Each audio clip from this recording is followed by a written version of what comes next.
突然のキスや熱い眼差しで恋のプログラムを狂わす。 Hello mọi người, lại là mình Thúy Dương đây. Cái vlog lần này của mình sẽ kể lại về cái chuyến đi chơi ở Tây Ban Nha cùng với những người bạn nước ngoài của mình. Chuyến đi này nó giống như kiểu đi dã ngoại của trường hồi mình còn học ở Việt Nam ấy. Thế nhưng chỉ khác một cái là chuyến đi này là do câu lạc bộ trường đại học của mình tổ chức. Và vì cái câu lạc bộ mà mình đang tham gia, nói đúng hơn thì nó là một cái tổ chức liên kết giữa các trường đại học ở trong châu vì sức khỏe toàn cầu. Thế nên sẽ thường xuyên có những chuyến đi dã ngoại như thế này để giao lưu giữa các trường đại học ở trong khối.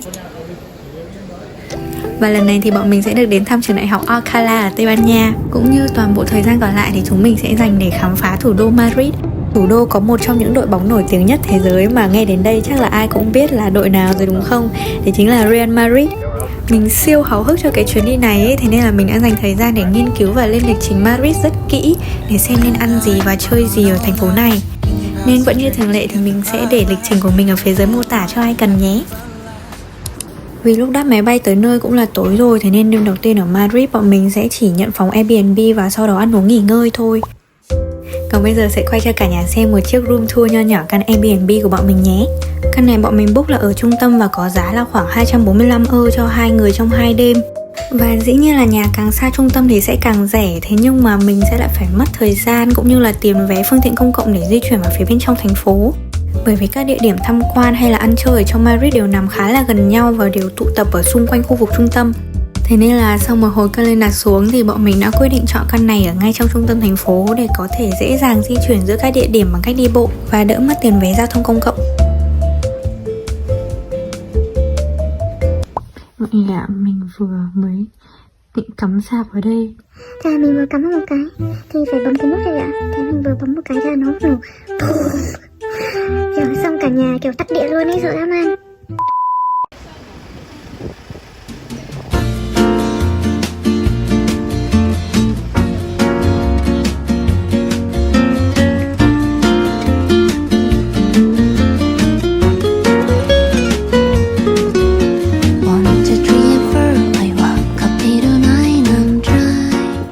Bây giờ là 9:30 và bọn mình đang trên đường đi ăn sáng. Hôm nay để bắt đầu cho một ngày mới thì mình sẽ đưa cả nhà đi ăn đặc sản Tây Ban Nha.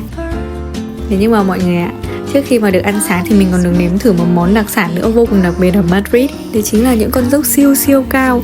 Thật sự là có những con dốc còn gần như thẳng đứng mà vừa leo vừa thở luôn ý cả nhà.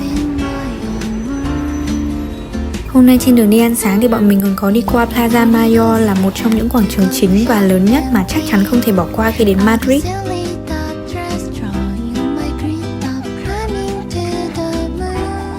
Bây giờ mới có 9 giờ, hàng quán chưa mở hết nên mọi người nhìn nó mới vắng như thế này thôi, chứ bình thường ở đây vì là quảng trường chính nên siêu đông luôn ý.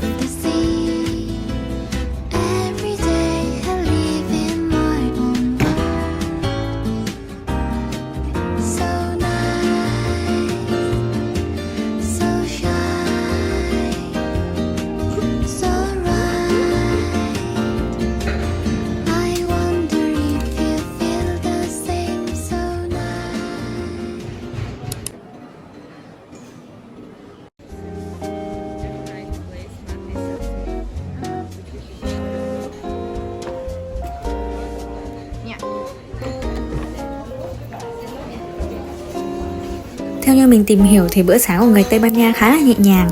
Thường sẽ chỉ bao gồm một tách cà phê hoặc một ly sô-cô-la nóng ăn kèm với một vài lát bánh mì chiên hoặc nướng. Và churros thì chính là một sự lựa chọn vô cùng hoàn hảo cho bữa sáng và chắc chắn phải thử khi đến đây. Nhà hàng mà bọn mình đi hôm nay thì rất là nổi tiếng về churros ở Madrid, thế nên là khá là đông người và cũng phải xếp hàng chờ mất một lúc mới được vào bên trong.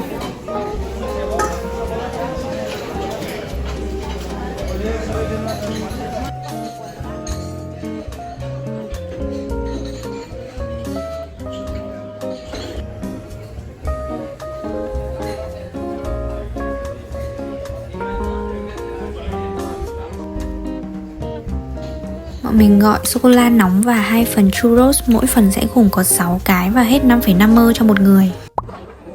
Cả nhà, ấn tượng đầu tiên của mình khi mà cầm cái bánh churros lên là mình cảm giác nó cứ hơi giống quẩy ấy. Bởi vì đều là loại bánh rán chiên lên xong còn dài dài giống nhau nữa, nhưng mà thơm nức mũi luôn ấy.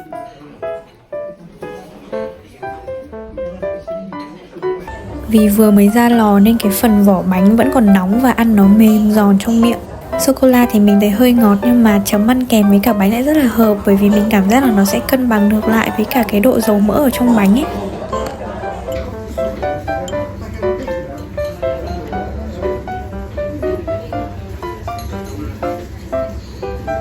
How do you feel about that?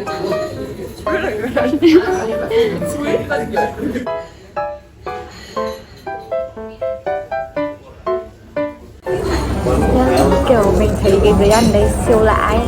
Mọi người nghe tiếng này,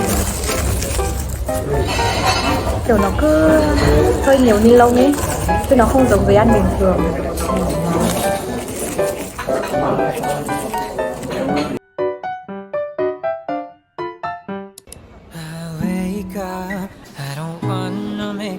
Ăn xong bữa sáng tràn đầy năng lượng rồi, vậy nên bây giờ mời cả nhà cùng theo cho mình đi khám phá các địa điểm ở Madrid nhé. Và nơi đầu tiên thì chính là quảng trường Puerta del Sol. Điều vô cùng đặc biệt ở quảng trường này đấy chính là đây là nơi có cột mốc km số 0 của Tây Ban Nha. Giống như ở Việt Nam thì cột mốc km số 0 được đặt tại ở Hà Giang ấy. Và tên của quảng trường Puerta del Sol dịch ra tiếng Anh nghĩa là Sun Gate, cổng mặt trời mọi người ạ. Sau đó thì mình cứ đi dọc theo cái con đường từ quảng trường Puerta del Sol thì sẽ dẫn được đến cái cung điện truyền thông, hay còn gọi là cung điện viễn thông của Madrid. Một cái cung điện nguy nga tráng lệ màu trắng muốt luôn ý, đẹp dã man.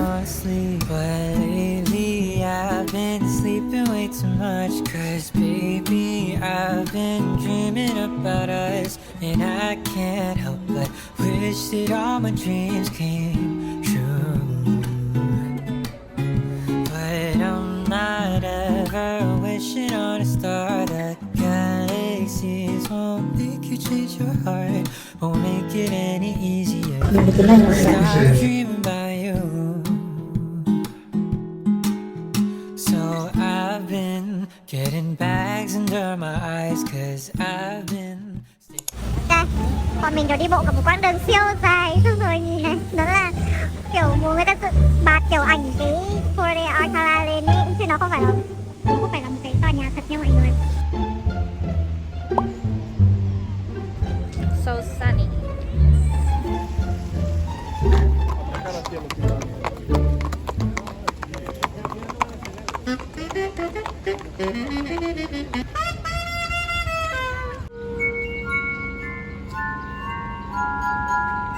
Harry Potter. Nếu mọi người có dịp được đến Madrid thì chắc chắn không thể bỏ qua công viên El Retiro, bởi vì đây là một trong những công viên công cộng lớn nhất của Madrid, nằm trong top những địa điểm thu hút khách du lịch nhất, và theo như mình tìm hiểu được thì nơi này còn được UNESCO công nhận là một trong những di sản văn hóa thế giới nữa đấy cả nhà. Điểm đặc biệt nữa mà mình thấy thích ở cái công viên này đấy là nó rất là lớn và bao gồm cực kỳ nhiều công trình kiến trúc khác nhau ở bên trong, và nổi tiếng nhất trong số đấy phải kể đến cung điện Pha Lê. Nhưng mà mình thấy để tìm được đường trong công viên dẫn đến cái cung điện này thì nó siêu gian nan luôn ý, đi bộ mãi mới tới nơi, bởi vì cái chỗ này nó quá rộng ấy cả nhà. Ô, mình nhìn thấy nó rồi mọi người ơi, đây này.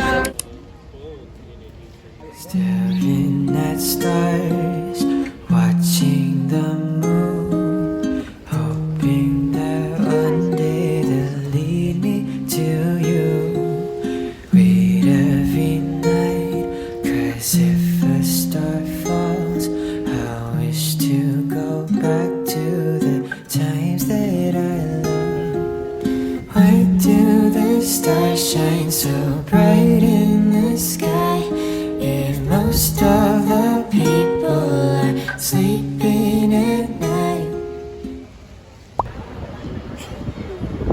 Cả sáng đi bộ siêu nhiều nên bây giờ đói dã man luôn đấy cả nhà. Và bữa trưa ngày hôm nay thì bọn mình quyết định sẽ ăn ở chợ San Miguel. Khu chợ này được biết đến là một trong những khu chợ ẩm thực chính trên thế giới, nằm tại trung tâm thủ đô Madrid. Mình thấy ở đây siêu nhiều đặc sản Tây Ban Nha luôn ý, và các mức giá cũng vô cùng hợp lý nữa. Nên đây chắc chắn là một nơi rất phù hợp để có thể trải nghiệm được nhiều món ăn cùng một lúc.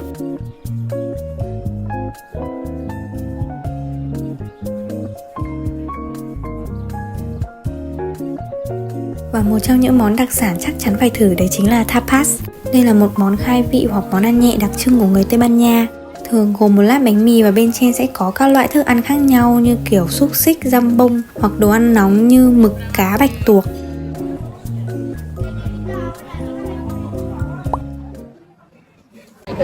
Where's the octopus? Đây là vị bạch tuộc nha mọi người.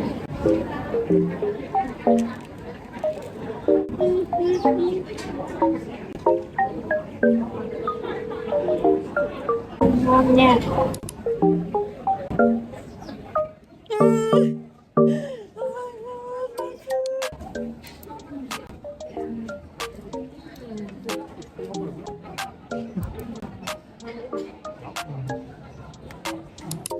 Giới thiệu với cả nhà món mà mình mê nhất ngày hôm nay đấy chính là trứng omelette Tây Ban Nha. Kiểu siêu nhiều món ngon ấy, mình bị phân vân từ nãy giờ mình không biết chọn vị gì đâu đây mọi người.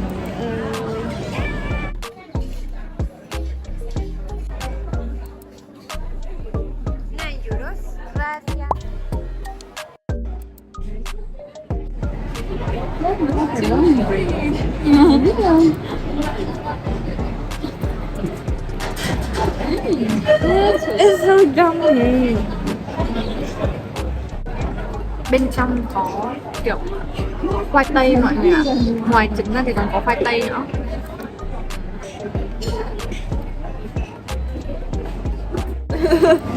Kiểu mình muốn ăn thêm nhưng mà mình đã book cái lịch bảo tàng lúc 2:30 rồi và bây giờ là 2:15, nghĩa là mình phải đi thôi. Và mình rất là muốn ăn hết, vẫn muốn ăn thử nữa ý.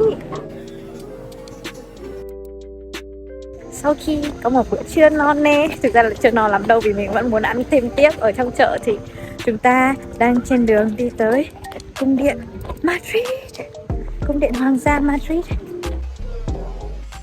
Vé vào cung điện thì mình đã mua trước ở trên website rồi, thế nên là không cần phải chờ xếp hàng dài giống mọi người như thế này.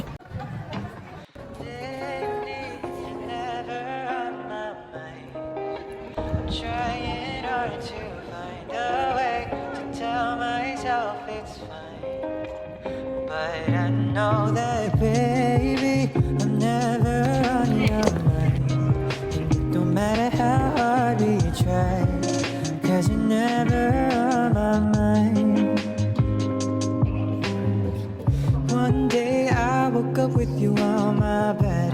I couldn't even remember everything we said. I was wondering if I ever really liked you. Up against my body, but it's like I'm not beside you.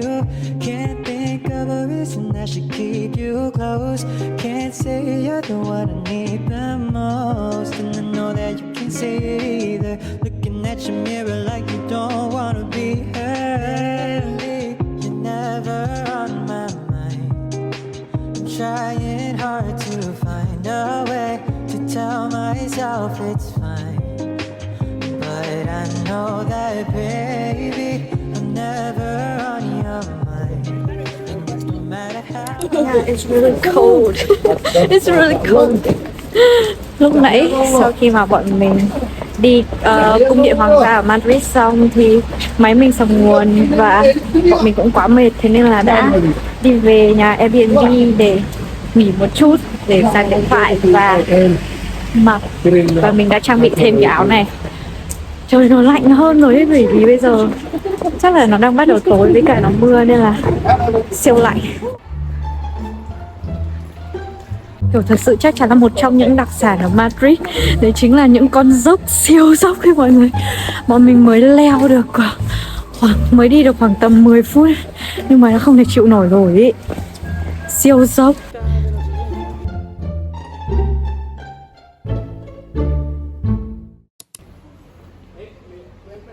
Cả nhà, thật ra là cái nhà hàng của bọn mình đi hôm nay thì nó không nằm ở trong lịch trình của bọn mình đâu. Kiểu chỉ đơn giản là trước khi đi mình tìm ở trên Google xem có quán nào review ổn ổn một tí mà gần nhà bọn mình để đi bộ cho tiện ý. Đa số các nhà hàng đều phải đặt trước nhưng mà quán này thì không cần mọi người ạ. Không phải lúc nào cũng có gì được đến một đất nước mới, thế nên bữa tối ngày hôm nay mình lại gọi một món đặc sản của Tây Ban Nha. Đấy chính là paella. Paella là một món cơm thập cẩm đặc trưng của người Tây Ban Nha. Nguyên liệu thường là rau, thịt hoặc hải sản. Nhưng mà có một điều khá là thú vị ở món cơm này là Màu vàng óng của đĩa cơm paella là do bên trong nó có một loại gia vị đặc biệt không thể thiếu, đấy chính là bột nhụy hoa nghệ Tây cả nhà.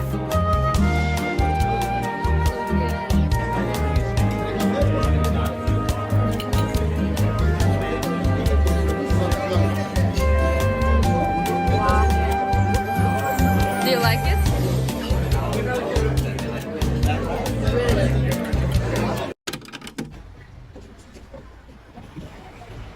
Hôm nay là ngày cuối cùng của bọn mình ở Tây Ban Nha rồi. Thật ra trước đó sau khi mà dành một ngày ở Madrid thì ngay ngày hôm sau bọn mình đã đi tàu tới thành phố Alcalá để tiếp tục tham gia chuỗi những hoạt động dự án nằm trong khuôn khổ chuyến đi dã ngoại lần này của UGLO, tổ chức liên minh giữa các trường đại học ở trong châu Âu vì sức khỏe toàn cầu mà mình đã nói đến ở đầu video. Và mình đã có 5 ngày siêu đáng nhớ ở Alcalá cùng với những người bạn đến từ các nước như Hungary, Đức, Pháp, Tây Ban Nha. Bọn mình đã làm việc và chia sẻ những kiến thức, kinh nghiệm bổ ích để làm sao có thể cùng nhau xây dựng một môi trường đại học tốt đẹp hơn ở các nước. Đấy, thế nên là sau 5 ngày ở Alcalá thì bọn mình đã quyết định dành một ngày cuối cùng ở Tây Ban Nha này để quay trở lại Madrid và chơi ở đây. Bây giờ thì mời cả nhà cùng theo chân mình đi tới sân vận động của một trong những đội bóng nổi tiếng nhất thế giới, Real Madrid nhé.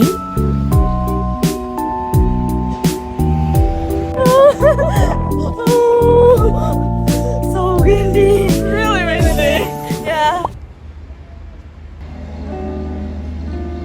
Have been overthinking all the things I'd wanna say. If I saw you at the coffee shop we went to every day.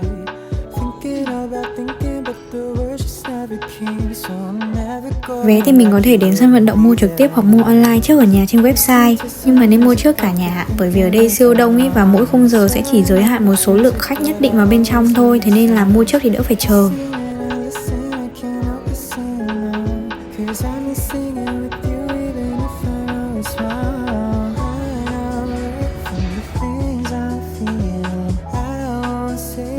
It has no meaning, waiting for the day I replace it.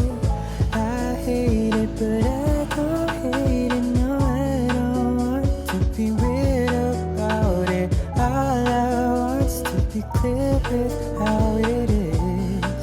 I know you're better off without me.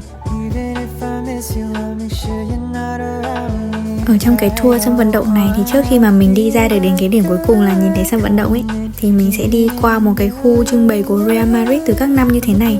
Toàn cúp là cúp luôn ý cả nhà.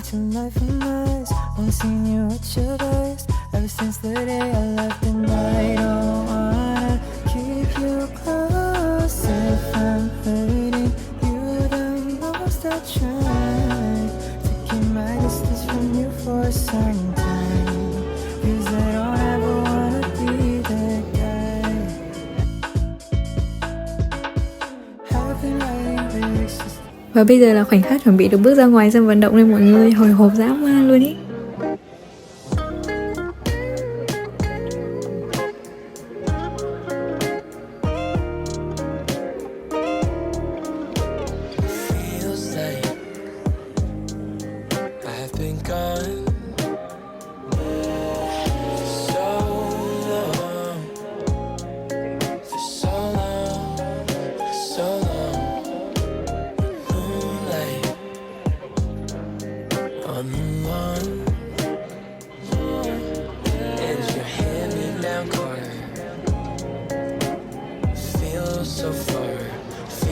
So far away.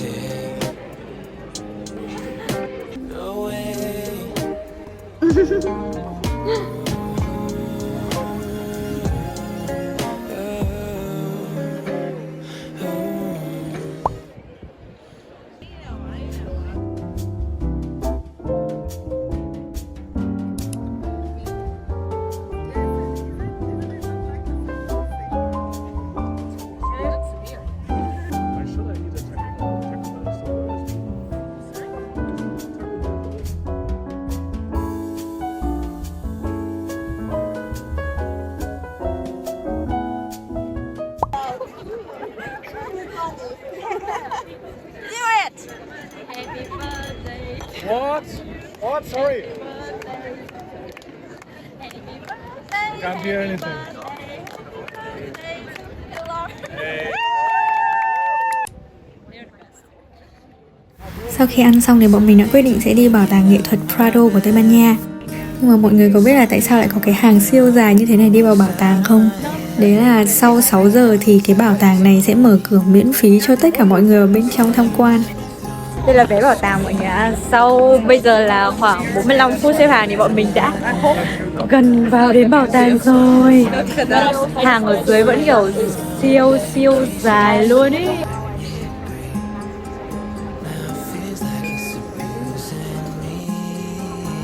Bảo tàng này siêu lớn và gồm rất nhiều tầng, thế nên mình nghĩ là để đi hết tất cả các phòng trưng bày ở trong này chắc sẽ phải tốn tầm từ 2 đến 3 tiếng. Và trong này không được phép quay phim chụp ảnh nên mình chỉ quay được cái phần bên ngoài như thế này thôi.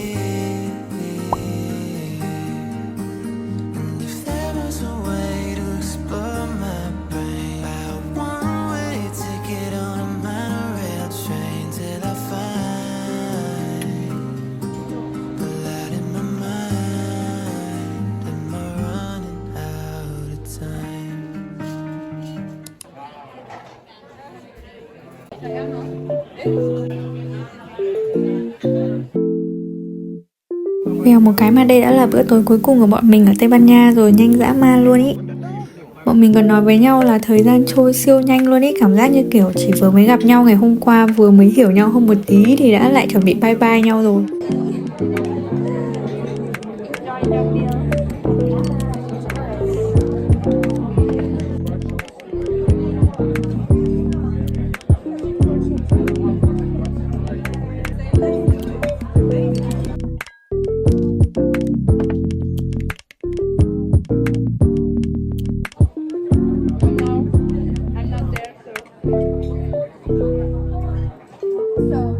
Vậy là chuyến đi Tây Ban Nha của mình đến đây cũng là hết rồi. Tây Ban Nha thật sự là một đất nước rất đẹp, đồ ăn siêu ngon, thế nên nếu có cơ hội mình rất mong muốn được quay lại đây một lần nữa.